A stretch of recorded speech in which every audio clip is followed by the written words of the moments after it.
Om Sahana Vavatu Sahano Bhunaktu Sahaviryam Kharavavahai Tejasvina Vaditamastu Ma Vidvishavahai.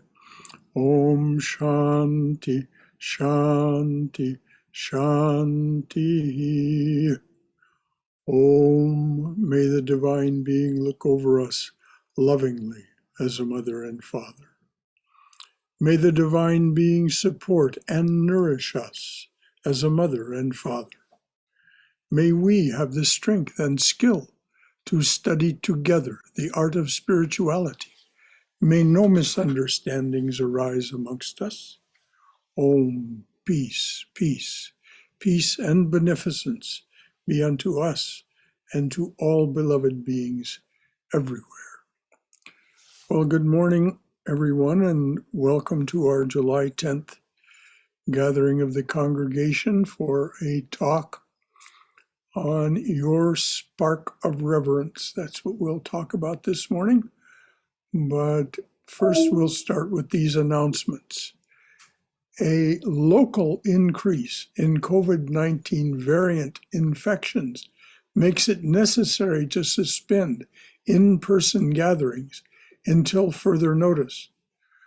The chapel will continue to be open every day for your personal use.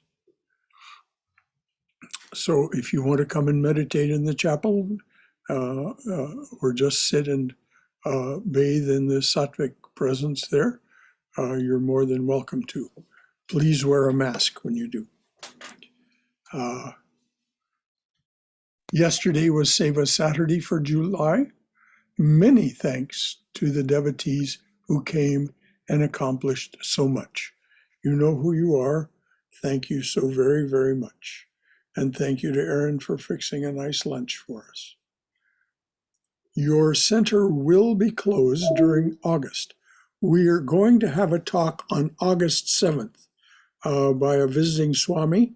That's the only talk. We don't know yet whether that will be in person or, in other words, gathering in the chapel, or whether we will ask the Swami to Zoom that talk. We'll decide that by the end of July and announce that in the newsletter that comes out in early August. But in any event, there will be a talk by a visiting Swami. I'm not going to go into the details of that right now, but you'll be glad to hear from him, I'm sure. So otherwise, we'll be closed, no classes, no Sunday talks.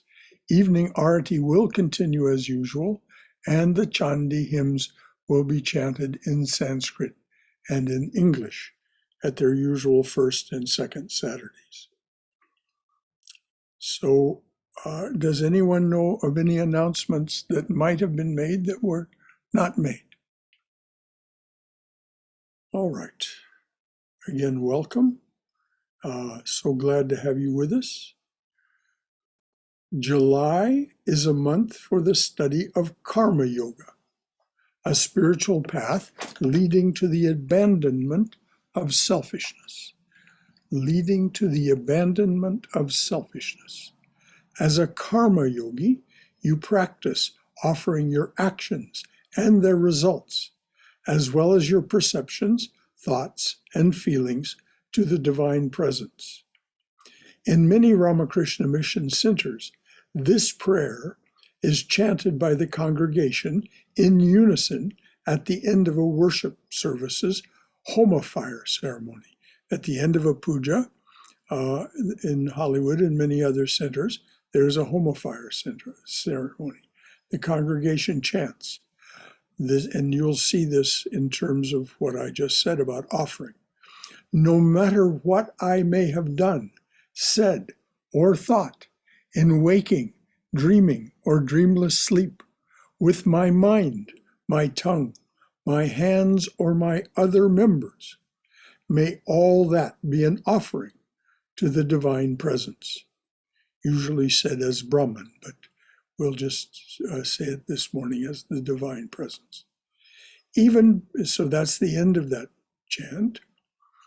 Even before fully knowing this presence, you hold firmly to the belief that the presence is within each person or other living being that you interact with or serve. Working and abiding in this spirit, you are increasingly able to release attachment to your activities and their results. This spirit of offering everything. If you are working and abiding in this spirit, you are increasingly able to release attachment to your activities and their results. This yields the freedom and contentment promised by Karma Yoga. As Krishna says at the end of chapter 2, even a little practice of this yoga will save you from the terrible wheel of rebirth and death. That's from Bhagavad Gita, chapter 2. Even a little practice of Karma Yoga will save you from the terrible wheel of rebirth and death. How? How can that happen? Well, we're going to talk about that this morning in this context. The title of the talk is Your Spark of Reverence. And as I have been saying for some weeks now, please understand that you need not take this personally. This is not meant as personal instruction for you. It is some observations on how a karma yogi may approach certain things and thereby attain the fruits of karma yoga. Take from it what you will, if anything at all, and make it your own as pleases yourself. It is not dogma. It is not ultimate truth. It is a way of talking about karma yoga and its practices, its principles, and its results. So that's what we're up to. So, your spark of reverence. In the first act of Hamlet, the prince laments how weary, stale, flat, and unprofitable seem to me all the uses of this world. How weary, stale, flat, and unprofitable seem to me all the uses of this world. Perhaps you feel that way at times. During such a period of discontent, if you are fortunate, something outside your normal way of life will seize and hold your attention. For one woman, it was a car speeding through a crosswalk, which missed her by less than 6 inches. For another, it was standing in a forest of giant redwood trees, lost in wonder at their age, their majesty, their splendor, and their presence. The first woman was barely saved from death. The second offered a new sense of life. For both, it was a life-changing moment, the effects of which lasted for weeks.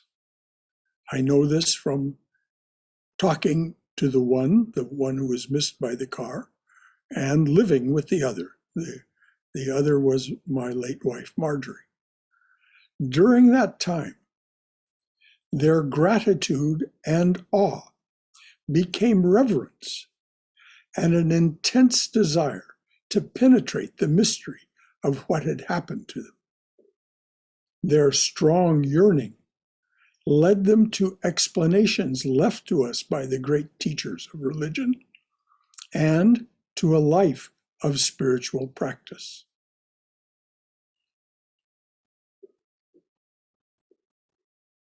As I say, this is not hearsay. This is something that was told to me by the one who was not hit by the car. and I watched the other happen. A writer and philosopher, Alain Morris, says, awe is the feeling of being overwhelmed by a reality greater than yourself and greater than what you encounter in ordinary life. A curtain is drawn back, and you are overtaken by a trembling awareness that life is astounding in its reality, vastness, complexity, order, surprise.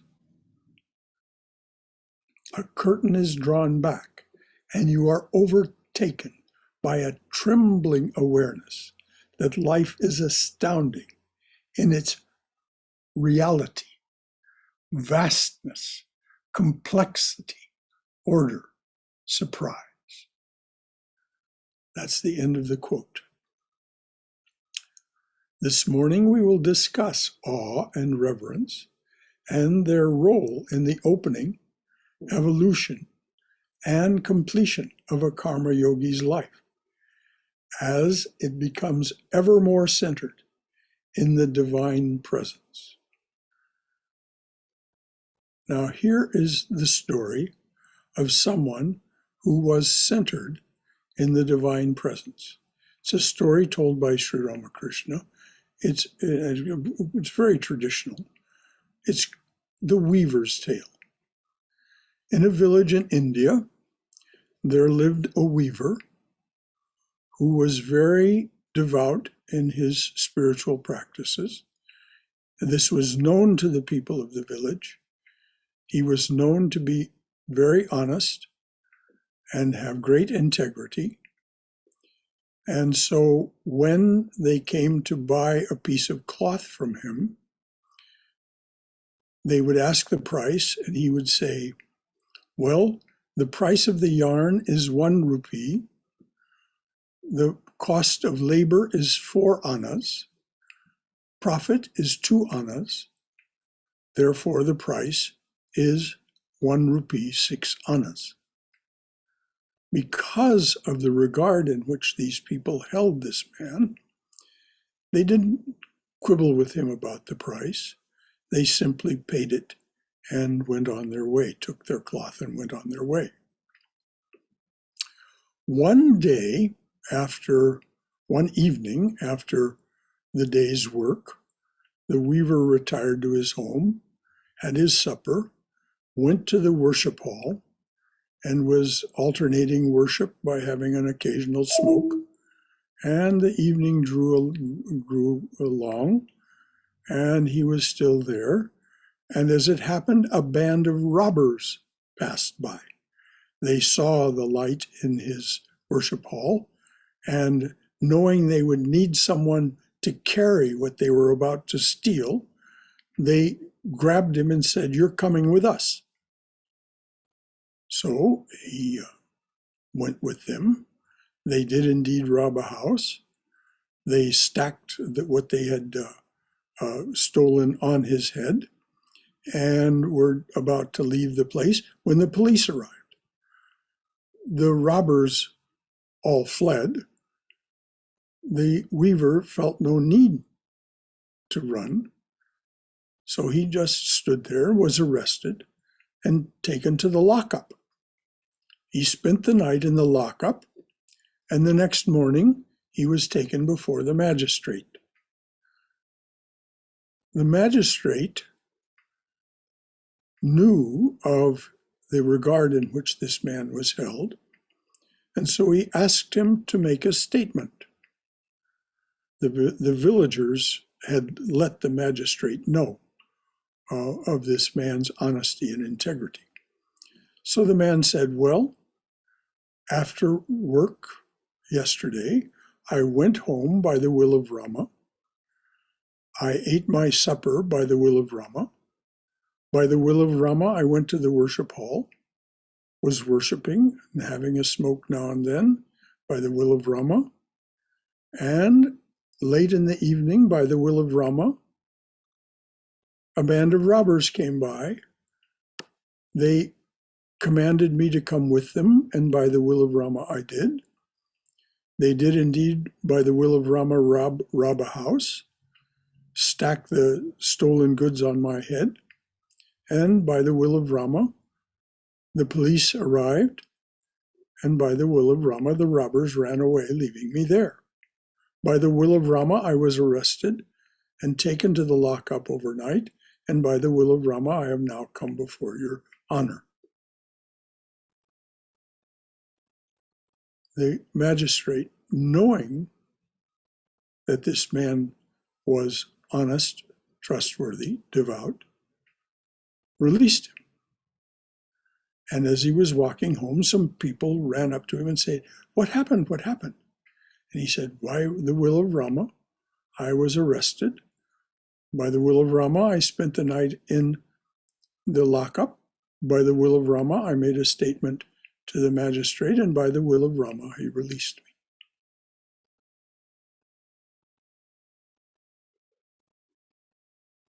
By the will of Rama. Now, this is a very moving tale if you let it rest on your heart. But the point behind it is that this man did not come to his state of feeling everything was by the will of Rama overnight.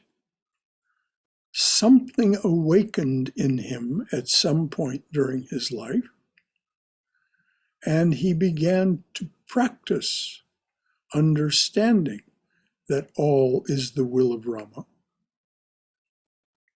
And so he ultimately came to that state where he could say with complete honesty that all was by the will of Rama. Some spark of reverence had awakened in him, was nurtured by him, and became his complete conviction that everything is by the will of Rama. Here's a couple of sentences from Sri Ramakrishna. This is from the Gospel of Sri Ramakrishna. Quote, "I realize that wherever I live is Rama's Ayodhya. This whole world is Rama's Ayodhya."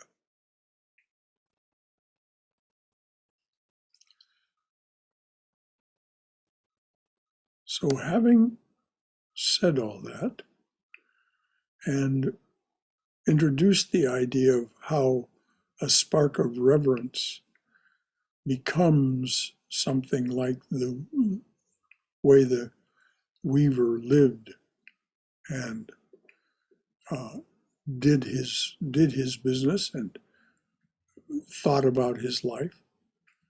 Any comments, any questions, any concerns, anything from your own wisdom or experience, anything that this raises as a concern for you, or any question you might like to ask.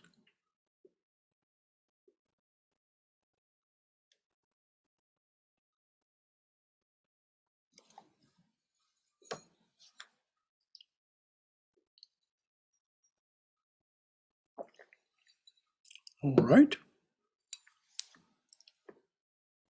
Moving ahead then. Addressing the Divine Mother, her son Brahma, the Creator says, this is from the Devi Mahatmyam, the Chandi. Addressing the Divine Mother, Brahma, her son, the Creator deity, says, "You are pleasing, yea, more pleasing than all the pleasing things, and exceedingly beautiful. And whatever or wherever a thing exists, whatever power all that possesses is yourself." As I said, that's from the opening hymn of the Devi Mahatmyam, the Chandi. Krishna said to Arjuna, "The Supreme Brahman in this body is also known as the witness. It makes it makes all our actions possible, and as it were, sanctions them, experiencing all our experiences. He who has known this witness to be other than Prakriti and the gunas will not be reborn. That's from chapter 1 of the Gita. Why does understanding these texts help you practice karma yoga, the abandonment of selfishness or self-centeredness? Let's hear a suggestion about that from Swami Vijnanananda. Swami Vijnanananda was the last of Sri Ramakrishna's monastic disciples, the last to come to him and become a monastic disciple. And he was also the guru of Swami Swahananda, the Swami who sent me here. So this is the quote from Swami Vijnanananda. Whether you invoke the mother or not, she is looking after you all right. But if you really call on her, you will be filled with joy. See how the sun, the moon, the stars, the mountains, and the rivers are all in a quiet, meditative mood, as if invoking the mother and thinking of her only. Only man, the greatest of all created beings, is engrossed in material comforts and does not think of her. To invoke the mother with all one's heart is a very joyful experience.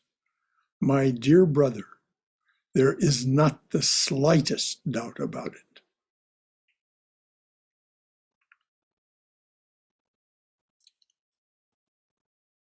So to invoke the mother is to offer everything to her as Brahma did, whatever and wherever a thing exists. All that is yourself.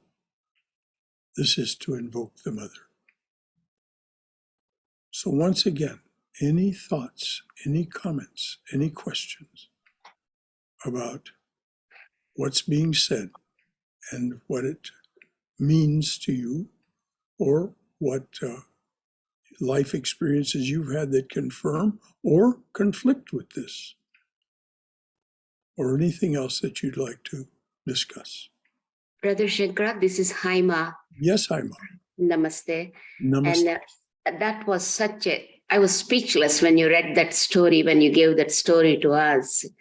It's so inspiring. And he lived to the highest ideal of karma yoga. Yes. There is on page 2 of the Karma Yoga book, there is a little description here. If a man works without any selfish motive in view, he gains the highest ideal because in them lies such a manifestation of power. That's exactly this man lived. And that's what we all are aiming towards. We are here. By the will of Rama. Yes, by the will of God. Rama, Christ, Buddha, whatever we pray for. It's a beautiful story and so inspiring. So inspiring indeed. Exactly. Thank you so much. So, thank you, Brother Shankara. Thank you, Haima. Thank you for that, for all of that. Anything else from anyone?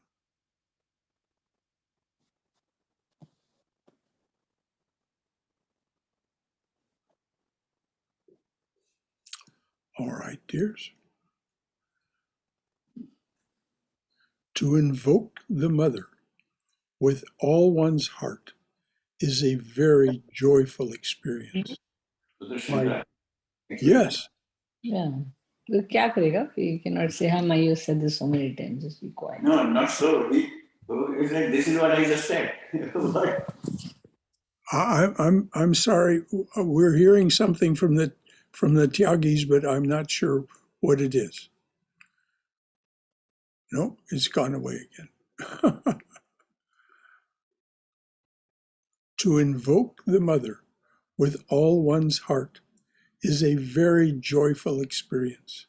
My dear children, there is not the slightest doubt about it. Now, here's another perspective from someone a world away and a tradition away from Swami Vijnanananda. But you'll hear a perfect echo of what he's saying and some additional information about how to approach this and how to nurture this reverence in yourself that becomes the perfection of karma yoga. This is from John O'Donohue. Actually, he's Irish, so properly pronounced, it's John O'Donohoe.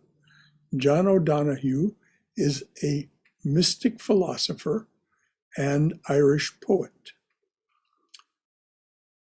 O'Donohue wrote, "What you encounter, recognize, or discover depends to a large degree on the quality of your approach. When we approach with reverence, great things decide to approach us. Our real life comes to the surface. Our real life comes to the surface, and its light awakens the concealed beauty in things. When we walk on the earth with reverence, beauty will decide to trust us.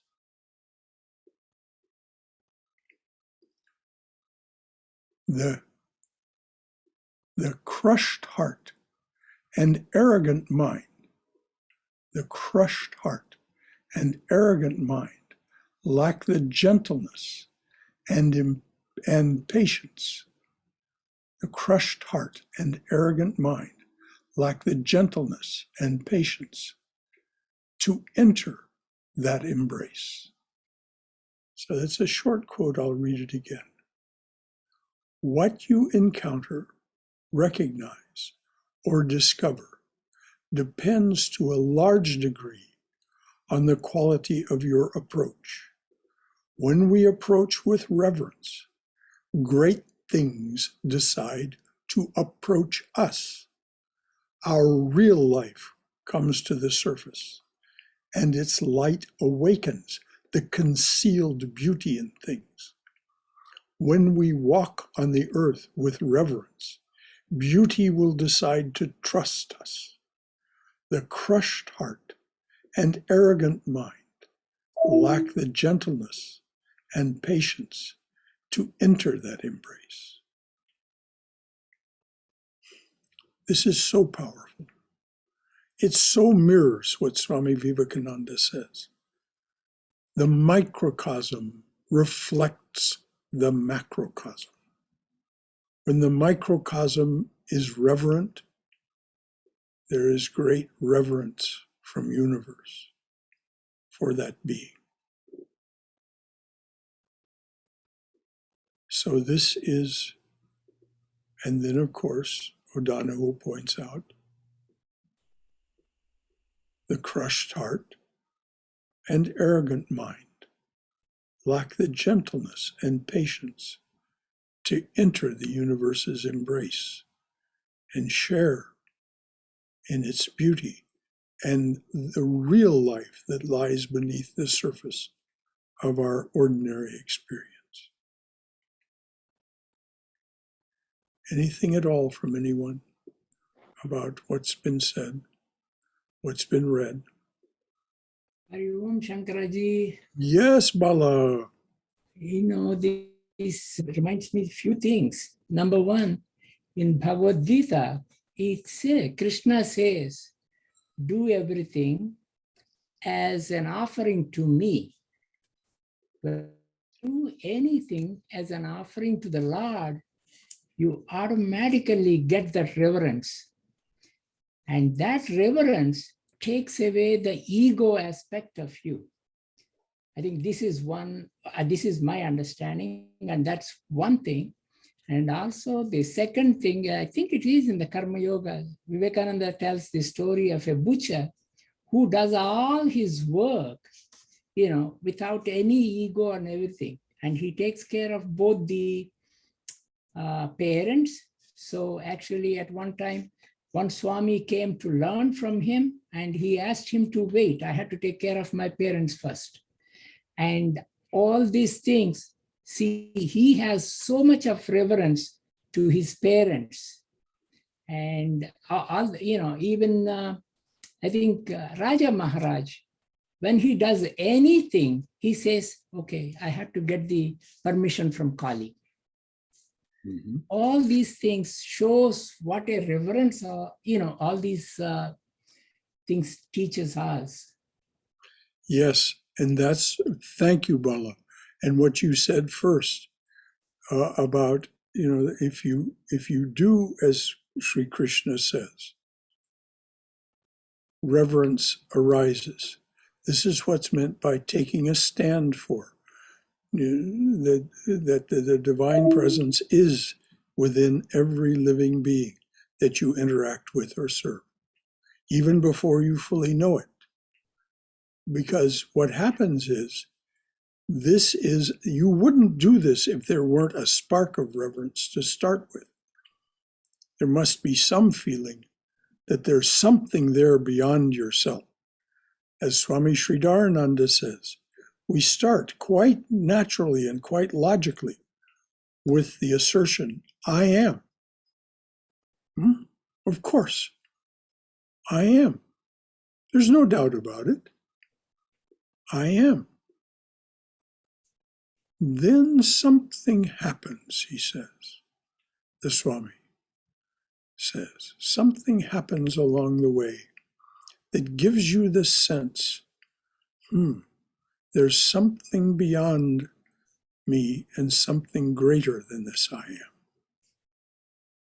So we say, he said, we call that thou.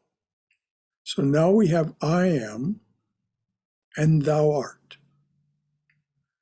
And as time goes on, we understand due to our spiritual practice, that I am because thou art. Thou art, and therefore I am. And so it reverses from I am and thou art to thou art and I am. And that just deepens and deepens and deepens until at some point you have the realization that really and truly the only thing that is thou.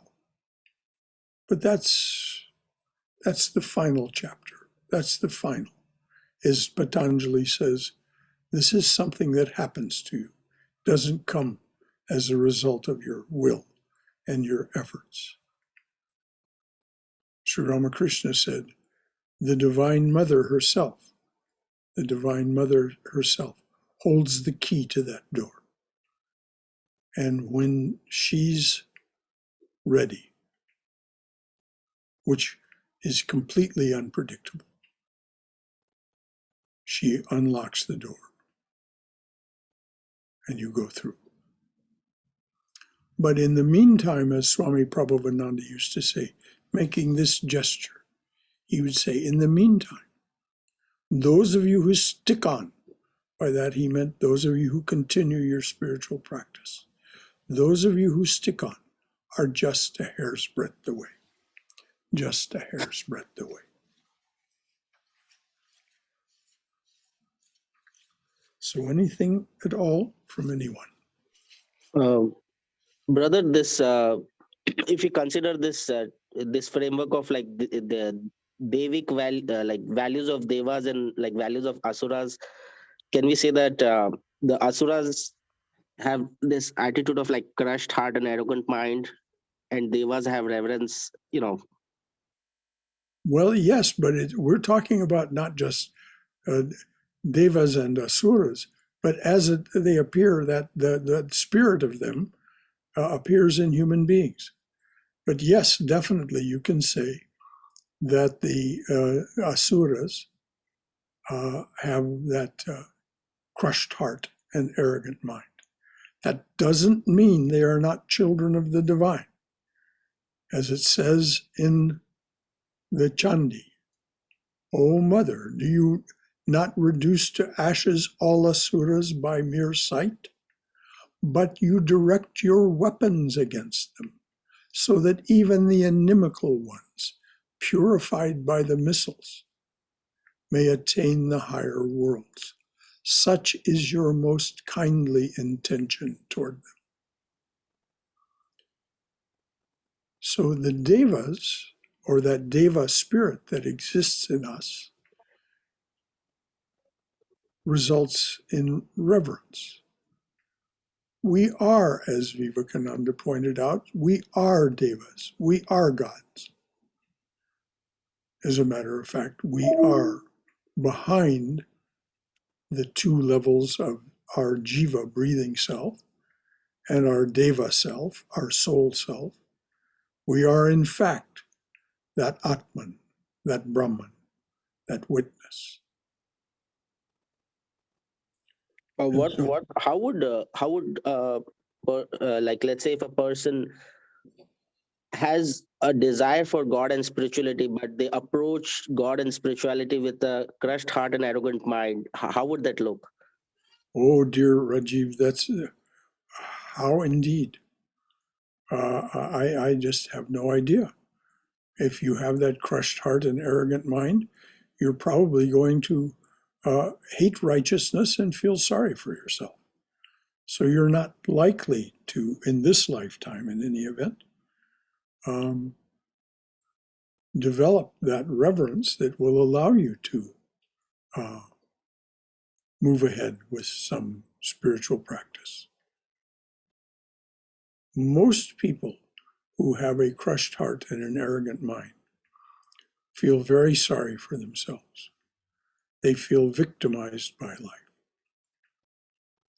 And of course, that's very understandable and deserves our compassion. But it is not a truth. We are that which is producing this. We are the divine being. We'll hear a little bit about that from Vivekananda. So I guess this is different from being like rebellious and trying to question things. Like some people have a spiritual bent of mind, but they might want to see things like for themselves and like question them and, not just accept. Of course, Swami Vivekananda, actually, he was still Narendranath Datta. He was very much this way. You can read at the end of the Gospel his conversations with Mahendranath Gupta, the man who put together the Gospel of Sri Ramakrishna. The two of them used to walk together. And Vivekananda was still in a torment of doubt and questioning. And it took him those years wandering north to south, east to west in India to come to terms with all that and to come to a full realization, to make, as Brahmananda said, to make what Sri Ramakrishna had given them his own. Very tellingly, the only two books that he carried with him, Vivekananda, during his wanderings in India, when he did make what Sri Ramakrishna had given him his own, was the Gita. He had a copy of the Gita and St. Thomas à Kempis's The Imitation of Christ. So to question, to be self-determined, I mean, this, in a sense, this must be. You cannot simply be, say, this is so, without knowing it, without having some sense of knowing it. So how do you come to know it? By questioning, by probing, So all of that is very necessary. And as long as you don't do harm to others, no harm, no foul. Thanks for bringing that up, Rajiv.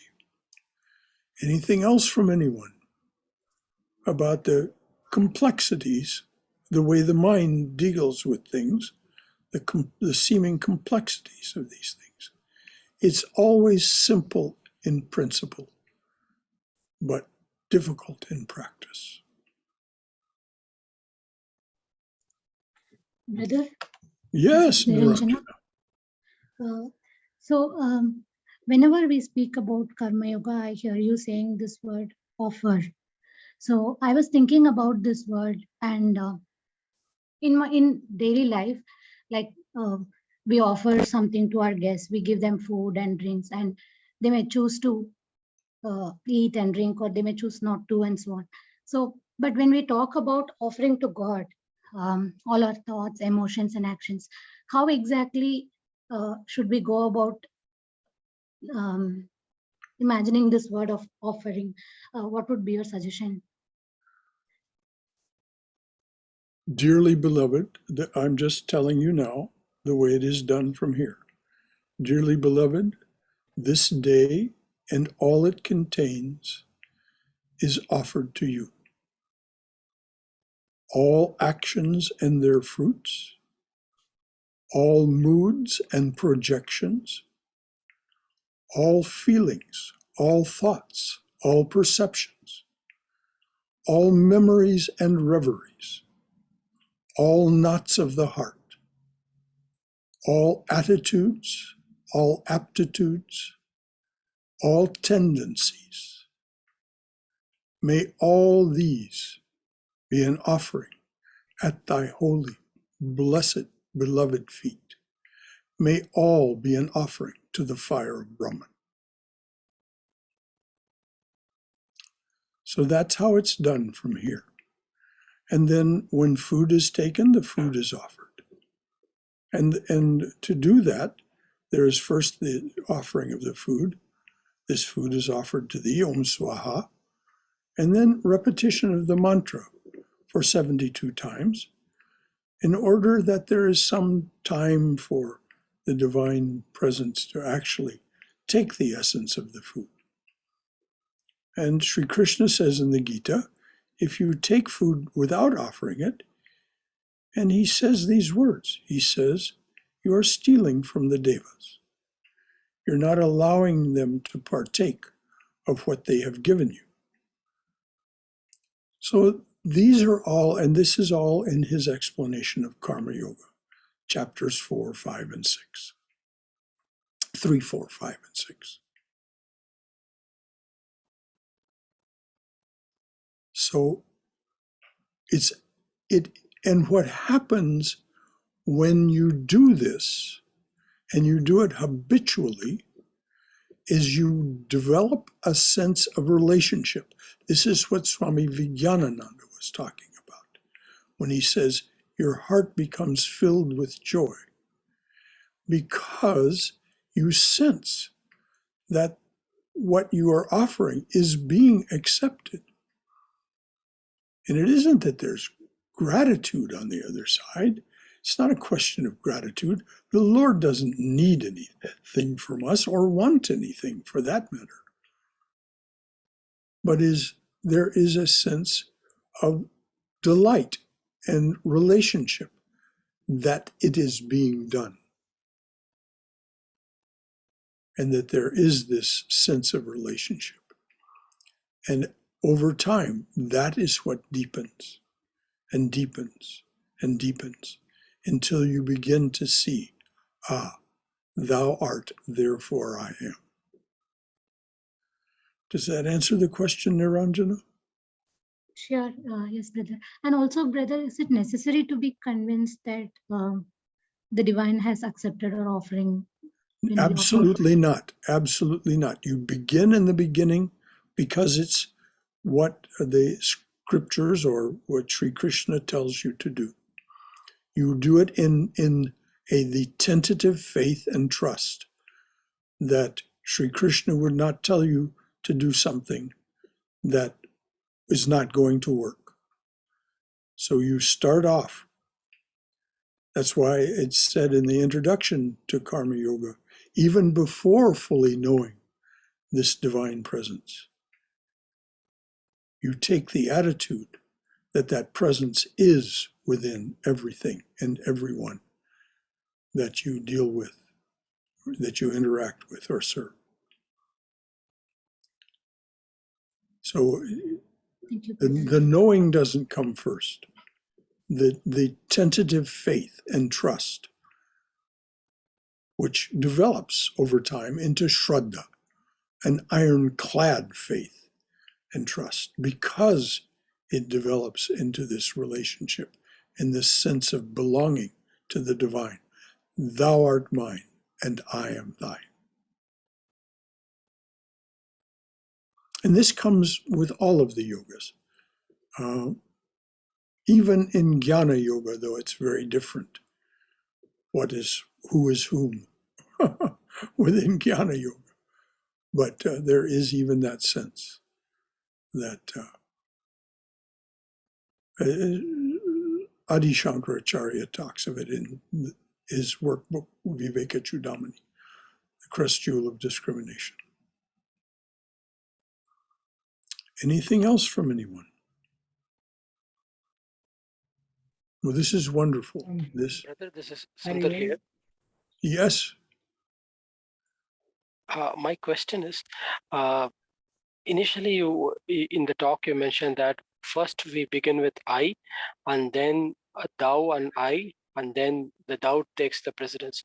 So does that happen for everyone, or is it like it depends, or how does that work? It's a natural process, or some people may not believe in the thou itself. So how does that work? Well, if you don't believe in the thou, if that sense of the thou has not awakened in you, which is this spark of reverence that's being talked about this morning, if that spark of reverence, if something doesn't happen to you, Winston Churchill was a magnificent bastard, but he was very, very smart. And he said, many people stumble over the truth and then get up and walk on as if nothing had happened. Now, we have that choice. We can be attentive to what's happening to us and in our lives. And as we go along in our lives with the sense I am, which is enough, it's a given, and it's meant to be. The universe was contrived, Maya was contrived, so that we would have this sense of I am. We'll talk about that next week when we talk about Sankhya, the gunas. But the fact of the matter is that this thou art is something that happens to every human being. There is that intimation. Again, it is part of the natural way of universe. It's called sattva, the revealing power. All of us experience sattva. Some of us pay attention, and some of us do not. No harm, no foul. You will come to it when you are ready, Sri Ramakrishna says. At the perfect and right time, you will come to that. So it's I am. Then there is this sense, there's something beyond me, something much more vast. All we have to do is look into the night sky, for goodness sake. All we have to do is look into the night sky or ponder on the sun and the solar system and this incredible planet on which we live. All we have to do is just let our minds rest on that, as John O'Donohue said. Let your minds rest in the beauty and the wonder and the reverence. And then this sense of thou art is bound to arise. And after a time, through spiritual practice, because spiritual practice naturally arises out of this sense. That's why I told those two stories about those two women in the beginning. They had these very strong experiences, and out of that came a lifetime of spiritual practice. So out of that spiritual practice, as Swami Sridharananda says, it reverses from I am and thou art to oh, thou art, therefore I am. And this ends in what is called Savikalpa Samadhi. When you have this as a completely convincing experience, you see that there is nothing but the thou, and somehow you are a part of that.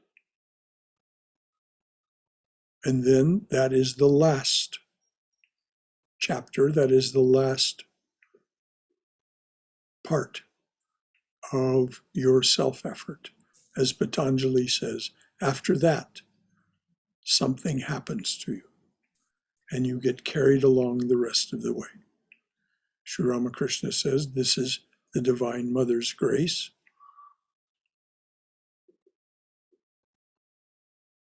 So I hope that answers the question, Sundar.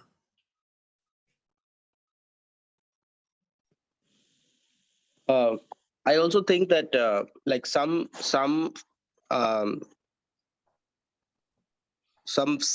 like spiritual paths use a different language for thou.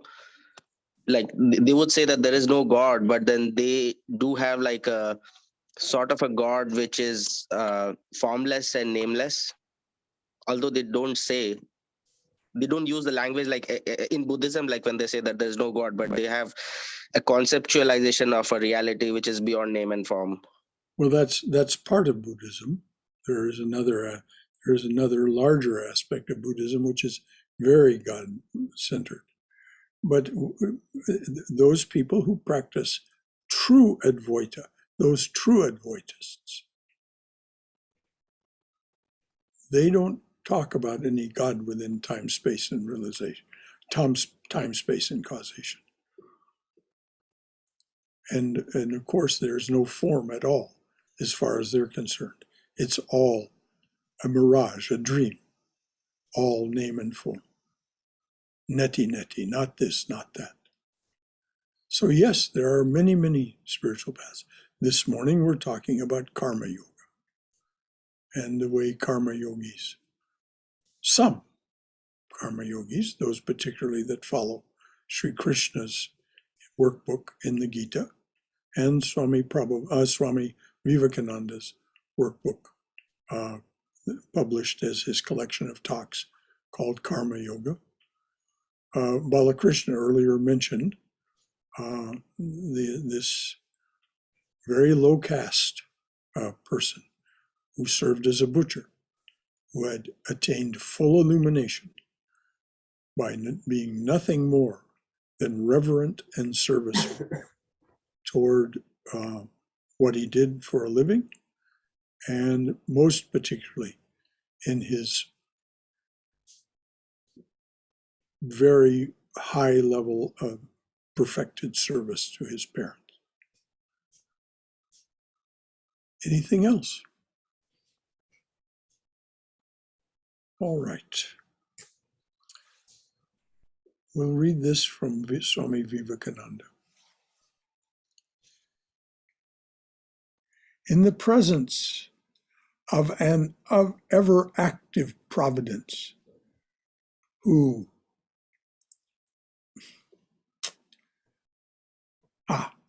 the presence of an ever active providence who notes even the sparrow's fall, how can man attach any importance to his own activities?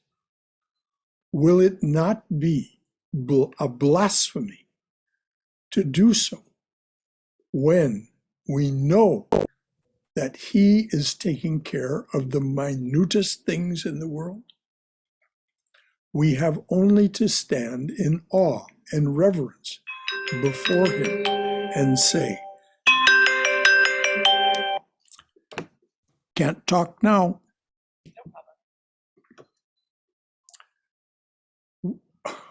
I'll begin at the beginning.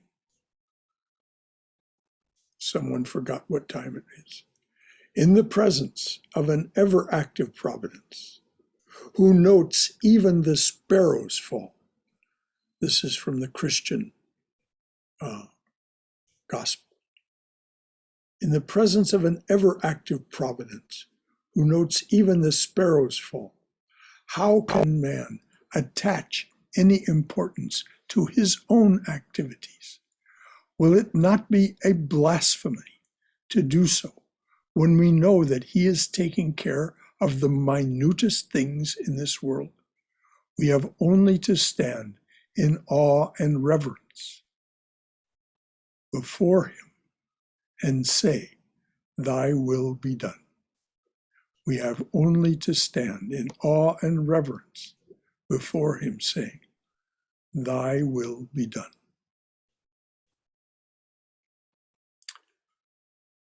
We'll end today's talk with a story about that will being done and how a moment's experience offered awe and transformation. This is by the very famous and prize-winning poet Mary Oliver, and it's titled Alligator Poem. Alligator Poem, as in the reptile alligator.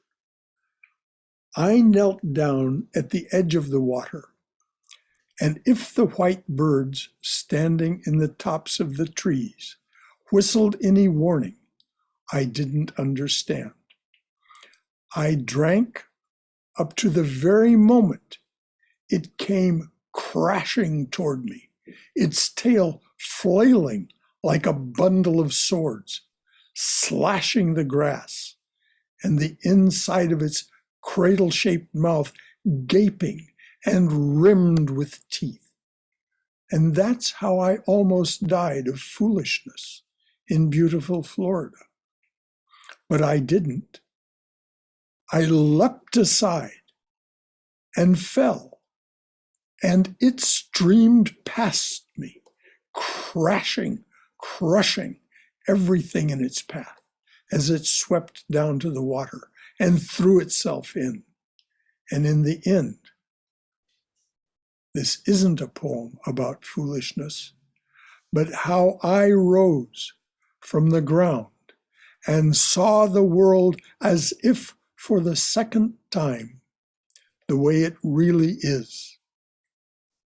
The water, that circle of shattered glass, healed itself with a slow whisper and lay back with the backlit light of polished steel, and the birds in the endless waterfalls of the trees shook open the snowy petals of their wings and drifted away, while for a keepsake and to steady myself, I reached out.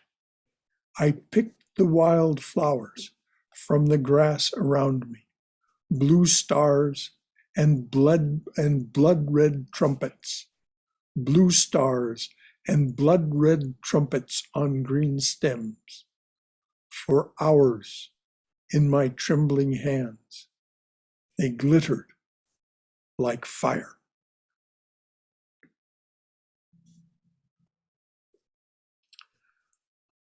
If you'd like to read that poem again, it'll be in the notes that'll be posted with this talk. It's really quite worth your time to read it and assimilate it, because Mary Oliver is a great spiritual philosopher herself and tells us, and when she says, to steady myself, I reached out. I picked the wild flowers from the grass around me, blue stars and blood-red trumpets on long green stems, for hours in my trembling hands. They glittered like fire.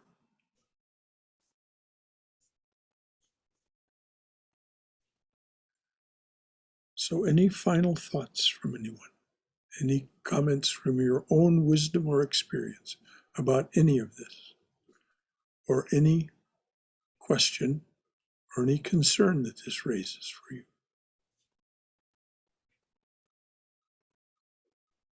Hari Om Shankaraji. Balaji, yes. I just wanted to, because in Vishnu Sahasranama, which is taught by Bhishma to Yudhishthira, the last sloka, exactly, it says how we have to offer everything to Bhagavan. Yes. And, that's a beautiful, of course, it's a Sanskrit shloka. And the second thing is, in Bhagavad Gita, Krishna says, whatever is your nature and all those things, you would reach to me, and at one time or the other. In other words, it might be 2 lives, it might be 10 lives, whatever it is. And the third thing is, even if we,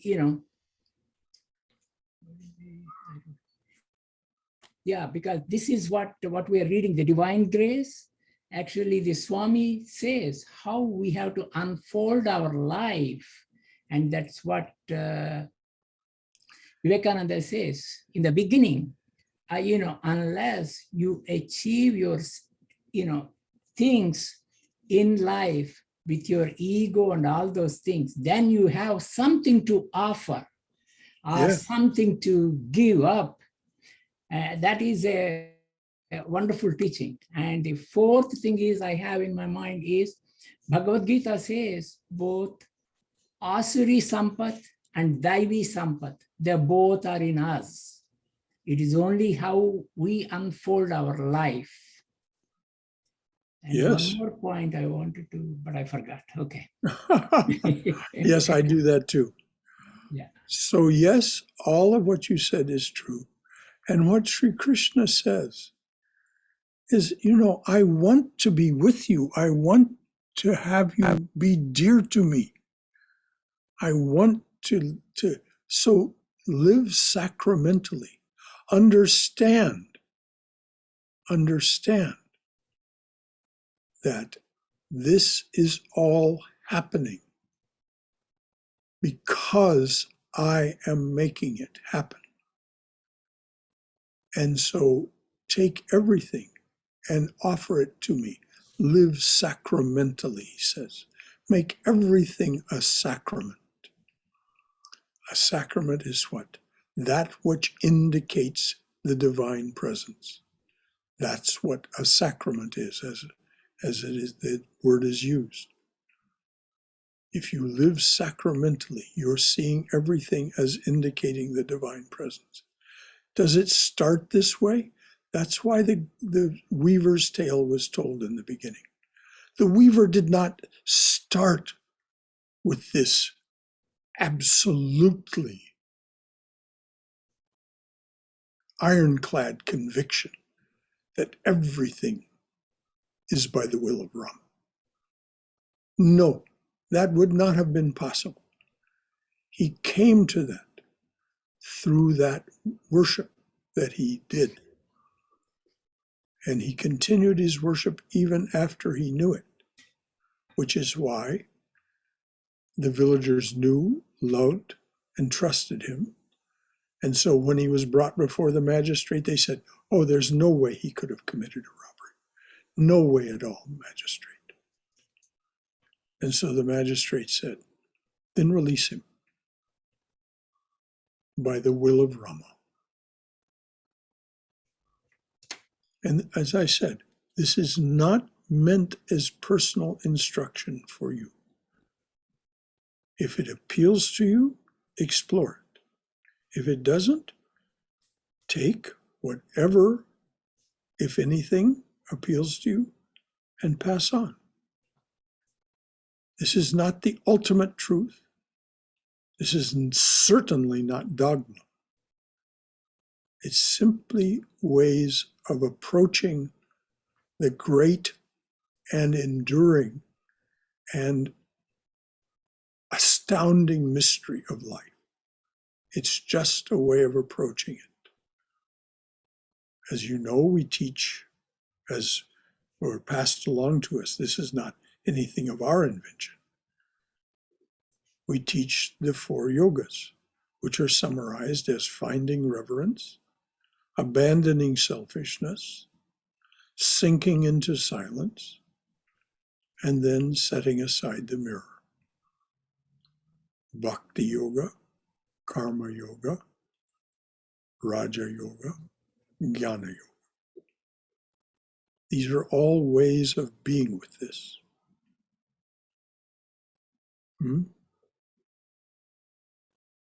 So next week,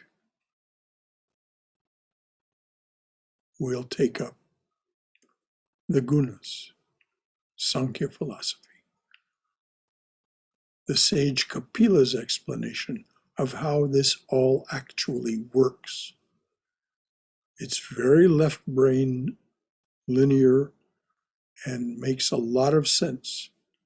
Though its frame of reference is different, it makes a lot of sense in the modern context, which is very science-based. Even those people who reject science don't reject the products of it that make their life so much different than they would be without them. So any final thoughts from anyone? Anything at all? All right, dears. Let there be peace in outer space. Let there be peace in the sky, on the earth, and in the waters. Let there be peace in the herbs, the plants, and the trees. May the gods be peaceful. May the whole universe be pervaded by peace. Let this infinite, universal peace prevail throughout my being. Om Shanti, Shanti, Shanti. Peace, peace. Peace be unto us and to all beloved beings everywhere. O dearly beloved, a flower at your feet for each one who comes to your open door. A flower at your feet for each one who stands by your open door and says, "Come to me, come to me," offering to break this world's chain that binds us down to ignorance, suffering, and death. A flower at your feet for each one who takes the path that you have struck through this, your jungle world. Om, peace. Om, peace. Om, Amen. Peace and beneficence be unto us and to all beings everywhere. Jai Shri Guru Maharaj Ji Ki Jai, Durga Durga Durga. May we all be safe. May we all be healthy. May we all be cheerful. May we all have peace of mind. May we all go forward in the loving and protective embrace of the Divine Being as our Mother and Father. Jai Shri Guru Maharaj Ji Ki Jai. Any final thought from anyone? All right, dears. There will be class tomorrow. The book we're reading and discussing is called Love Poems from God. And then on Tuesday, of course, we're studying the life of Holy Mother, Swami Chaitananda's Sri Sharda Devi, her divine play. On Wednesday evening, we're studying Swami Ranganathananda's Divine Grace, that lovely little book. So powerful. And then on Saturday, we'll take up, we're right around shloka 40 of chapter 1 of How to Know God, Swami Prabhavananda's translation of and commentary on Patanjali's Yoga Sutras. Again, anything from anyone? All right. As Jackie Gleason used to say, and away we go.